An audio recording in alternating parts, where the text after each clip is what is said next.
जो ये चाह रहे हैं कि वो अपने इलाके के कानून, अपने इलाके की कानून व्यवस्था को देख सके, अपनी आवाज उठा सके। कुछ चीज अगर उनके हिसाब से नहीं हो रही है तो उनको वो अधिकार मिले कि वो अपनी बात रख सके अपने हिसाब से, क्योंकि ये बहुत ही जोग्राफिकली चैलेंजिंग टेरेन है, इकोलॉजिकली सेंसिटिव एरिया है।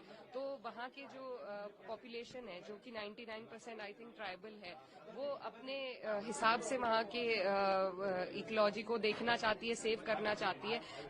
दिल्ली से बैठे कुछ अधिकारियों को क्या अधिकार है वहाँ के लोगों के ऊपर इस तरीके से डेवलपमेंट थोपने का, इस तरीके से उनके पैसों के इस्तेमाल करने का, उनके रिसोर्सेज के इस्तेमाल करने का। ये बिल्कुल अनुचित है। सरकार जितनी भी, चाहे पहले मणिपुर में हुआ हो या अब लद्दाख में हो रहा है, ये बेहद अफसोस की बात है कि जो बॉर्डर स्टेट्स हैं हमारे, उनके साथ, वहाँ के लोगों के साथ, उनके अधिकारों के साथ इस तरीके से नाइंसाफी कर रही है। तो हम सब लोग यहाँ पर इकट्ठा हैं इस सरकार की आंखें खोलने के लिए, इन्हें आईना दिखाने के लिए, और ये दिखाने के लिए कि अभी भी इस देश में लोकतंत्र है और संवैधानिक मूल्यों पे ही ये देश चलेगा। बीजेपी कह रही है कि कोई जेनजी वहाँ पर गुस्सा नहीं है, कोई यूथ गुस्सा नहीं है, कांग्रेस के काउंसलर है जो बीजेपी के दफ्तर में आग लगाए।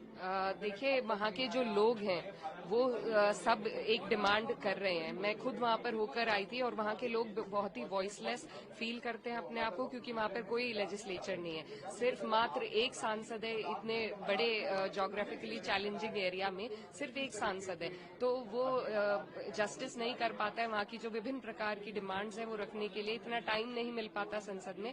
तो ऐसा नहीं है, बीजेपी सिर्फ मुद्दों को दबाने के लिए हमेशा कुछ न कुछ बहाने बनाती है, लेकिन बीजेपी को इस देश के लोगों को उनका अधिकार देना पड़ेगा, वो छीन नहीं सकती है। अभी अब नई अगले डेलीगेशन में जाने वाली है, आप जाएंगे, संजय सिंह और तमाम लोग जाएंगे, कब जाएंगे और क्या आप लोग इन्वेस्टिगेट करेंगे? देखिए, हमारी पूरी हमदर्दी और सॉलिडारिटी लद्दाख के लोगों के साथ है। उनके अधिकारों का हनन ना हो, उनको उनके अधिकार मिले, ये हम सब चाहते हैं।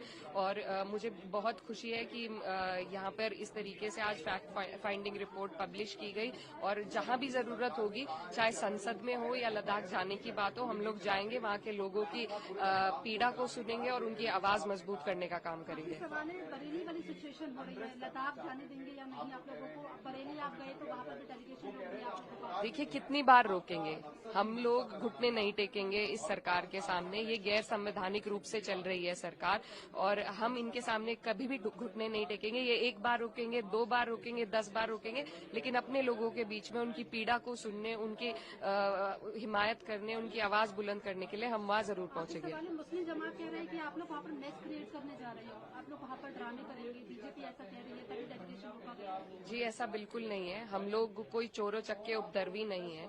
यहाँ पर सभी जिम्मेदार लोग हैं, और हम लोग वहाँ पर लोगों से संवाद कायम करने, उनकी पीड़ा को सुनने, और जिस तरीके से बेरहमी से वहाँ पर लोगों को प्रोटेस्ट नहीं करने दिया जा रहा, 4 लोगों की हत्या करी है प्रशासन ने, और उसके बाद उन सब पीड़ा को सुनने के लिए जा रहे हैं।